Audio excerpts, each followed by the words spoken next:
दिल का दर्द। खुर्शीद अपने महल के बाग में बैठा था। रिसायत में चर्चा थी कि सिपहसालार होने के बावजूद उसके महल का बाग बादशाह के बाग से किसी मायने में कम नहीं था। ये महल और बाग बादशाह की तरफ से उसकी बहादुरी का इनाम थे। बाग में हिरनों का एक झुंड कुलाचे भर रहा था। मौसमी फूलों की बहार थी, उनकी खुशबू से फिजा महक रही थी। रंग बिरंगे पक्षी पेड़ों पर चहचहा रहे थे। इन सब के ऊपर खुर्शीद का बचपन का दोस्त और संगीतज्ञ ज्ञानसेन अपने गीत के स्वर बिखेर रहा था। ऐसा समा था जो किसी का भी मन मोह लेता, पर इस माहौल में भी खुर्शीद अन्ना सा था। गाते हुए ज्ञानसेन अचानक रुक गया। खुर्शीद अपने आप में ही खोया हुआ था। उसे गीत के बंद हो जाने का भान ही नहीं हुआ। ज्ञानसेन उठकर उसके पास आया और उसके कंधे पर हाथ रखा। खुर्शीद ने चौंक कर कहा, गाना क्यों बंद कर दिया?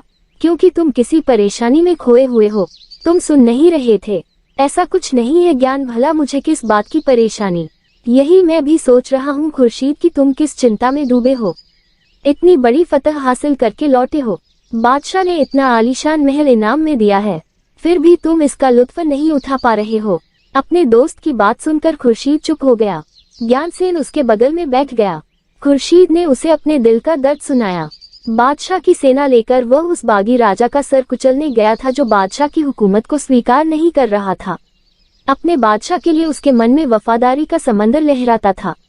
उसने तय कर लिया था कि बागी को अच्छा सबक सिखाएगा। अपनी सेना के साथ उसने धावा बोल दिया। विशाल सेना के सामने वह राजा टिक नहीं पाया। खुर्शीद ने फतह हासिल की। वह अपने सिपाहियों के साथ राजा के महल में घुस गया। खूबसूरत महल ने उसका दिल जीत लिया। वह उसकी खूबसूरती देखता हुआ महल के ऊपरी हिस्से में पहुंच गया। वहां उसकी निगाह एक कमसिन लड़की पर पड़ी। वह डरी हुई थी। खुर्शीद को उसमें अपनी मरहूम बेटी नजर आई।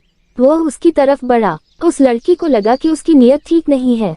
वह डरकर चिल्लाने लगी। खुर्शीद ने उसे यकीन दिलाने की कोशिश की कि उसका इरादा बुरा नहीं है, पर वह नहीं मानी। कहानी बताते हुए खुर्शीद रोने लगा। रोते हुए उसने कहा, मैं जीनत जीनत पुकारता उसकी तरफ बढ़ रहा था। बदहवास सी वह नीचे कूद गई। एक बार फिर जीनत मुझे छोड़कर चली गई। खुर्शीद रो रहा था। ज्ञानसेन उसे तसल्ली दे रहा था। बाग के खुशनुमा माहौल में आंसुओं की नमी थी।